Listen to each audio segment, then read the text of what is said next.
Et pour notre méditation de ce dimanche, elle sera tirée du livre de l'Apocalypse. Une fois n'est pas coutume, donc c'est bien qu'on ait un texte de prédication, cette fois-ci, de l'Apocalypse au chapitre 5, les versets 11 à 14. Apocalypse chapitre 5, versets 11 à 14. Au nom de Jésus. Je regardais encore et j'entendis la voix d'une multitude d'anges. Il y en avait des milliers, des dizaines de milliers. Ils se tenaient autour du trône, des êtres vivants et des anciens, et ils chantaient d'une voix forte. L'agneau qui a été mis à mort est digne de recevoir la puissance, la richesse, la sagesse, la force, l'honneur, la gloire et la louange. Et j'entendis toutes les créatures dans les cieux, sur terre, sous terre et sur la mer, les créatures de l'univers entier, qui chantaient à celui qui siège sur le trône, et à l'agneau soit la louange, l'honneur, la gloire et la puissance pour toujours. Les quatre êtres vivants répondaient « Amen », et les anciens s'agenouillèrent et l'adorèrent. Amen. C'est pas moi qui ai choisi le texte, ça a été mentionné dans le lectionnaire. Et comme d'habitude, je fais une lecture tournante. Donc on est tombé sur l'Apocalypse et c'est bien, comme ça nous avons l'occasion d'avoir un contact avec ce livre. Et à titre d'information, j'ai déjà écrit un livre, un commentaire exégèse sur l'Apocalypse, mais on attendra encore la deuxième édition. C'est un livre passionnant, un livre qui fait peur parce qu'on l'a instrumentalisé pour la peur. Et pourtant, ce n'est pas du tout ça le livre de l'Apocalypse. C'est au contraire. C'est pour cette raison qu'on l'appelle livre de la révélation. Révéler, mettre au jour l'amour de Dieu qui est caché aux yeux de tout le monde. C'est ça le but. Ce n'est pas un livre pour faire peur aux gens. Ce n'est pas un livre d'oracle qui va prédire l'avenir. C'est faux.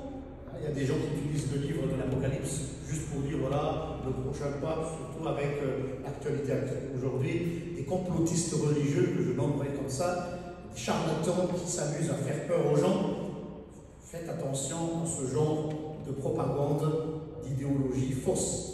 Mais fermons cette parenthèse. Pour ceux qui ont lu le livre de l'Apocalypse, je ne sais pas si vous avez déjà lu l'Apocalypse du début à la fin, ça fait peur, donc les gens évitent, comme si c'était un truc à éviter, mais je vous invite à le lire, c'est très passionnant. Du début à la fin, on peut constater tout ceci, que tout le livre est rempli de descriptions d'animaux.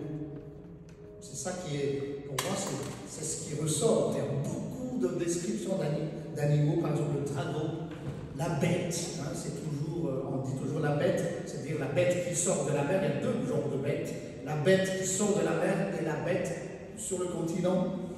Il y a aussi l'agneau, on vient de le dire, les quatre êtres vivants, c'est-à-dire c'est un être qui a quatre têtes, lion, la tête de lion, de veau, de l'aigle, l'ours, les chevaux, il y en a tellement.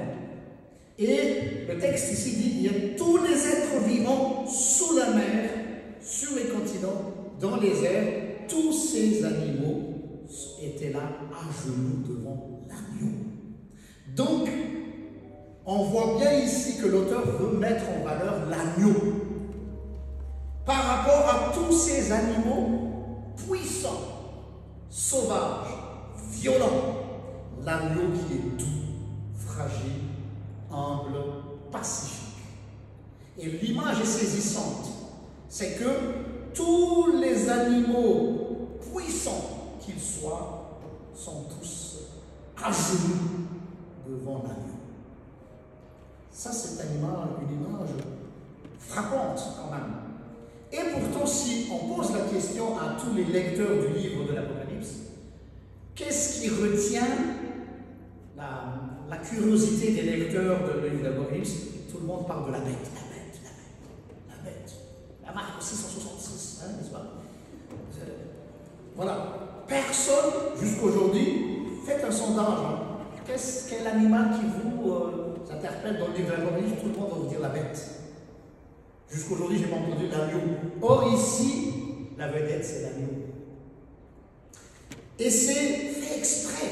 La manière, le style littéraire de l'auteur, il fait exprès, et même la manière dont il le dit, l'agneau ne fait rien. Aucun mot, aucun geste, juste au-dessus du trône. C'est tout.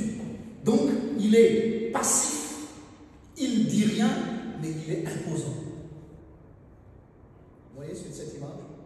Donc, tout le monde a peur de lui, or, il ne dit rien. Et je pense que c'est fait exprès, bibliquement parlant, parce que l'agneau rime avec la douceur, l'humilité. Et même le texte précise, c'est pas juste un agneau, mais un agneau immolé. Donc qui a subi la violence. Et moi j'aime bien cette image, comme quoi la bête, que nous mettons un peu plus en valeur, c'est qui marque la violence, mais son pouvoir et l'unité. Et en face, l'agneau qui est fragile, d'où son pouvoir est éternel. C'est les deux images du monde. Il y a des usurpateurs, qui osent dire qu'ils ont le pouvoir, mais leurs pouvoirs sont limités dans ce monde. Rappelez-vous la première tentation du diable dans le désert. Agenouille-toi devant moi et je te donnerai tout ça. Donc, il se présente comme le roi. Or, c'est un usurpateur, c'est un voleur, c'est un menteur, le roi du mensonge. Et le Fils de l'homme, l'agneau, lui, il a toutes les puissances, toutes les richesses, toute la sagesse, toute la force en lui seul. Donc, à nous de savoir à qui nous adressons-nous.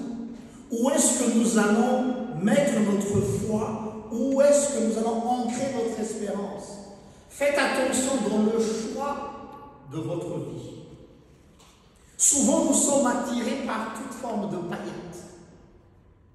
Souvent, nous sommes attirés par toute forme de force, de gloire. Mais la gloire de Dieu, chers amis, se cache dans des choses les plus insignifiantes. Dieu ne se révèle jamais dans la gloire. Par contre, les faits de sa révélation apportent tout cela avec lui. Rappelez-vous, quand il y avait le prophète Élie, quand Dieu est venu vers lui, il s'est présenté. Il y avait d'abord le vent, mais Dieu n'y était pas dedans. Ensuite, il y avait le feu, mais Dieu non plus n'était pas dedans. Tremblement de terre, des fracas. Et à la fin, il y avait un souffle fragile. Et Dieu était dans ce petit vent-là, léger. Et c'est à ce moment que Élie s'est agenouillé devant Dieu l'Éternel. Et c'est ce jeu de contraste qui est magnifique avec Dieu. Dieu, il aime avec toute sa puissance, toute sa gloire, il se présente de manière humble, de manière petite, de manière insignifiante. Parce que c'est un Dieu qui ne veut pas, qui n'est pas dans le paraître, mais c'est un Dieu qui est dans l'être. C'est ça notre Dieu. Or, ça nous arrangerait que Dieu montre ses forces. Oh Seigneur, montre-moi ta gloire, n'est-ce pas? C'est nos prières. Seigneur, manifeste-toi, démontre que tu es glorieux. Non, il n'est pas comme ça, il n'est pas comme moi, il n'est pas comme toi. Il a un autre logiciel qui ne fonctionne pas comme nous. Nous, on veut bien qu'on puisse montrer de quoi il est capable. Dieu n'est pas dans ce paradigme-là. Déjà, son nom Yahweh, l'être. Dans Yahvé, il y a la racine Yah. Et Yah, c'est le verbe être. Et savez-vous, dans l'hébreu ancien, le verbe avoir n'existe pas. Il n'y a que le verbe être.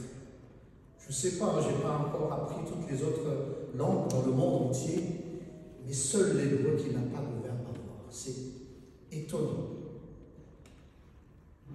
Donc, si je fais le lien en Dieu, ce qui est le plus important, c'est l'être et non l'avoir.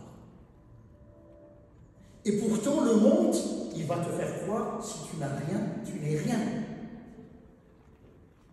Il faut acquérir telle chose, alors là, tu vas être considéré, ah, ça c'est quelqu'un, ça c'est une dame, ça c'est un monsieur, ça c'est un gentleman, ça c'est quelqu'un qui a gravi les échelons de la société. C'est là qu'on te considère. Je me rappellerai bien une dame, j'avais fait pendant mes études à Strasbourg, j'étais en tant que suffragant dans une paroisse frontière belge et française, et donc j'étais invité chez cette personne-là pour faire le culte, donc je devais venir samedi. Et pendant le repas, la personne me disait, mais qui êtes-vous vraiment? Je dis, mais est-ce que c'est nécessaire de raconter ma vie, qui je suis, quel est mon parcours? Oui, mais on aimerait savoir quand même à qui on a affaire. Si vous tenez tant que je le dise, donc j'ai raconté un peu mon parcours, c'est dans la diaspora malgache.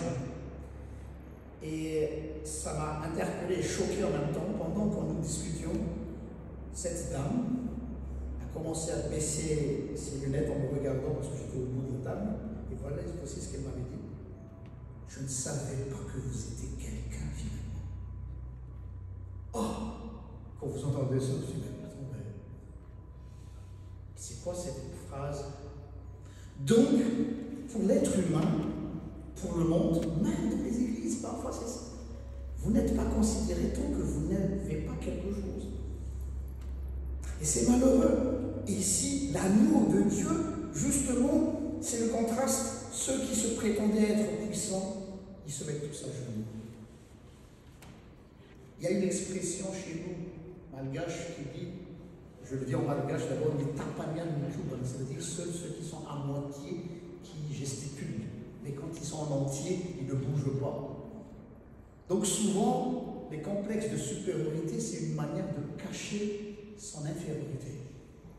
Quand quelqu'un a un manquement, il le cache par le paraître. Il le cache par des choses extérieures pour qu'on ne puisse pas déceler ce qui lui manque. Et donc, l'être humain, par exemple, utilise la force, la violence, la guerre, les muscles, les armes, tout ce que vous voulez, l'argent, parce qu'il y a un déficit derrière.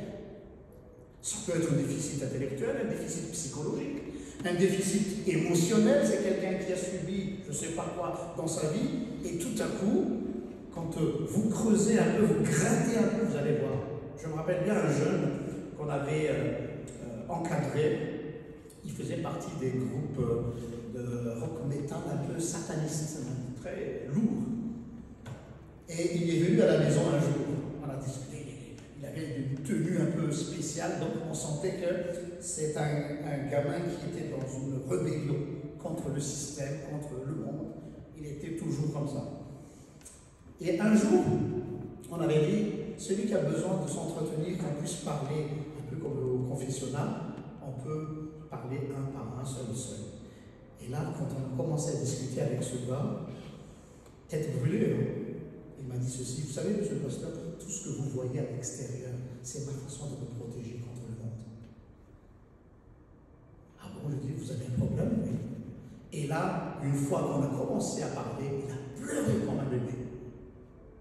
Donc, cette carapace qu'il a montré, toute cette force, comme tout le monde avait peur de lui, parce qu'il était costaud, il avait une carrure, voilà, une manière de se présenter, mais tout ça montre une fragilité.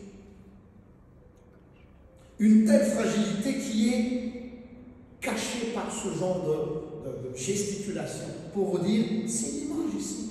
Tous ces animaux qui prétendaient être puissants face à l'agneau, ce ne sont que des faiblards face à l'agneau qui est serein et calme face à la mort. Et rappelez-vous le texte dans Ésaïe, c'est dans le calme que se trouve ta force. C'est dans le calme que se trouve ta force. Je me pose la question, quel est l'intérêt pour Dieu de se cacher? Pourquoi Dieu ne se montre pas? Pourquoi Dieu n'est pas dans cette représentation? Et d'ailleurs, premier commandement, tu ne feras pas d'image. Tu n'auras pas d'image, tu n'auras pas d'image pour représenter. Dieu n'aime pas qu'on le représente. C'est étonnant. Avez-vous déjà posé cette question? Toutes les religions, ils ont tous une image. Seul le nôtre qui ne veut pas. Donc il est toujours dans ce mode comme s'il se cache. Il ne veut pas qu'on le représente. Parce que Dieu n'est pas dans l'image. Quelle est l'image qu'on a de lui? Et même son nom, Yahvé. Vous savez que même le nom Yahvé n'est pas son nom. Peut-être je vais vous bousculer. C'est un nom conventionnel. Jusqu'aujourd'hui, on ne sait pas qui il s'appelle. Chacun se débrouille comme il peut. Dieu, Gad, El Shaddai. C'est des qualificatifs. Ce n'est pas son nom. Qui est Dieu? Personne ne sait. C'est la communauté scientifique qui a dit, bon, par convention, nous gardons le nom Yahvé, le tétragramme YHWH, et on prononce comme on peut. Mais dans l'hébreu, la prononciation, le sens du mot dépend du phonétique. Si vous prononcez mal un mot, vous changez le sens. Et donc, du coup, on ne sait plus comment prononcer Yahvé. C'est pour cette raison que les Juifs ont décidé de remplacer par Adonai. Pour dire, voilà, pour ne pas tomber dans l'erreur, il vaut mieux ne pas s'aventurer dans ce genre d'aventure. On a remplacé par Adonai. Mais on ne sait pas comment on l'appelle. Et je trouve que c'est Dieu l'a voulu ainsi. Dieu ne veut pas que c'est nous qui le décrivons. Parce qu'au moment où nous allons décrire Dieu, nous allons le délimiter. Dieu, il est comme ça, il est plus grand, il est long, il est large. C'est pas à nous de définir qui est Dieu. Et les théologiens l'appellent le tout autre. Il est toujours l'opposé de ce que nous croyons. C'est ce mystère que Dieu garde. Pour quelle raison? Ce n'est pas parce qu'il ne veut pas que nous le connaissions. Au contraire. Et je reprends la discussion entre Moïse et l'Éternel un jour. Si vous lisez le livre de l'Exode, jamais Moïse a demandé quelque chose pour lui. Il était tout le temps en train d'intercéder pour le peuple. Pardonne le peuple d'Israël. Le peuple qui demandait de l'eau, il priait Dieu.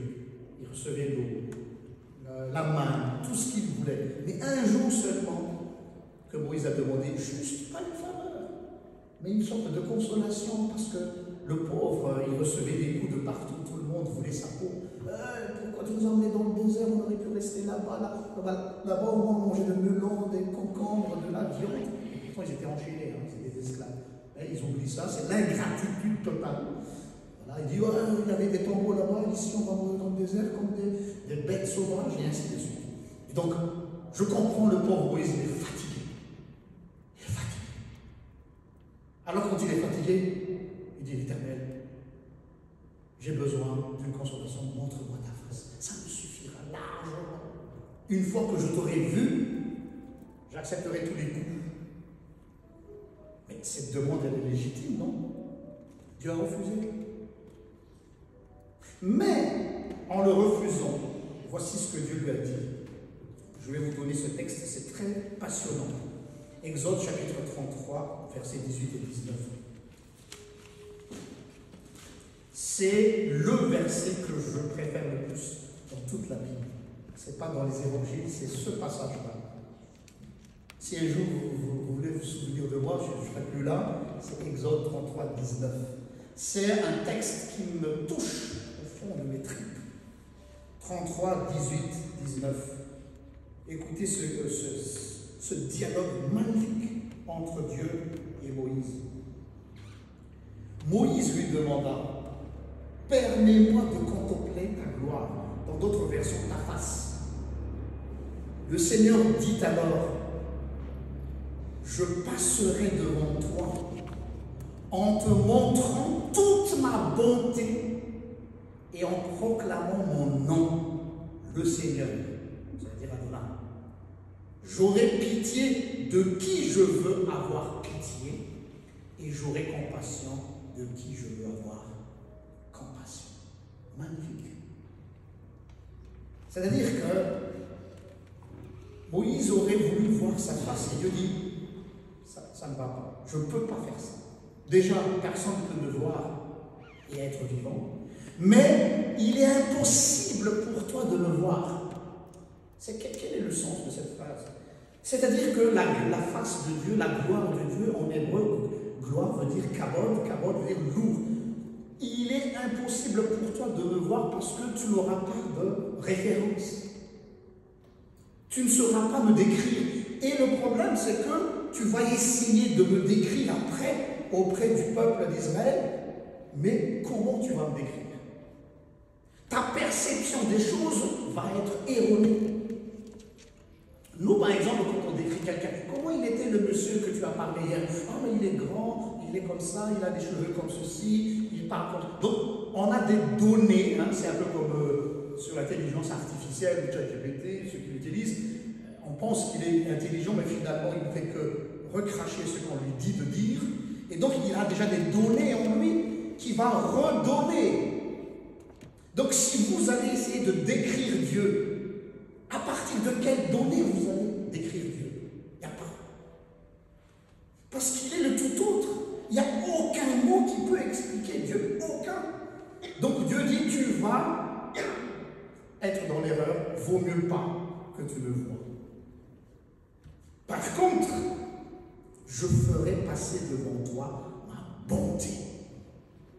Ma bonté. Et je proclamerai devant toi. En d'autres termes, ce que Dieu est en train de dire à Moïse, Moïse, pourquoi tu veux me voir? Or, tu as déjà vu toute ma bonté. Je suis déjà passé devant toi. J'ai ouvert la mer devant toi. J'ai donné la main. J'ai donné l'écaille. J'ai donné à boire. C'est suffisant pour me connaître. Donc, si nous voulons connaître Dieu, c'est dans ces choses de la vie quotidienne que Dieu se manifeste. Or, nous, on cherche midi à 14h, on cherche quelque chose d'extraordinaire pour voir Dieu. Et pourtant, nous avons oublié que Dieu se manifeste dans des choses ordinaires. La manne, la pluie, l'eau, c'est des choses ordinaires. Et Dieu était là, sa présence dans nos vies. Les amis, le message qui nous est adressé aujourd'hui, alors, ton Dieu, c'est un Dieu qui se révèle déjà dans ta vie. Mais tu n'as pas eu le temps de le distinguer. Ouvre bien tes yeux. Faites cette prière-là chez vous. Seigneur, ouvre mes yeux pour que je vois ce que tu as déjà fait. Nous sommes toujours dans une attente du futur. Qu'est-ce que Dieu va faire pour moi dans l'avenir? Avant d'avoir cette réponse, regarde ce qu'il a déjà fait pour toi. Et tu sauras ce qui va se faire. Oui, pour moi, c'est ça l'assurance, c'est ça la foi. La foi, ce n'est pas un saut dans le vide, on verra. Non, c'est pas ça la foi. On verra, je fais confiance en Dieu, je ne sais pas ce qui m'attendra demain. Non, c'est pas marcher à tâtons comme ça.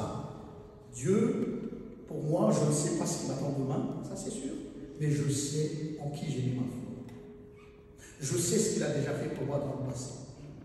Et c'est à partir de cela que je m'appuie dans le futur, que je ne connais pas. Que le Seigneur bénisse.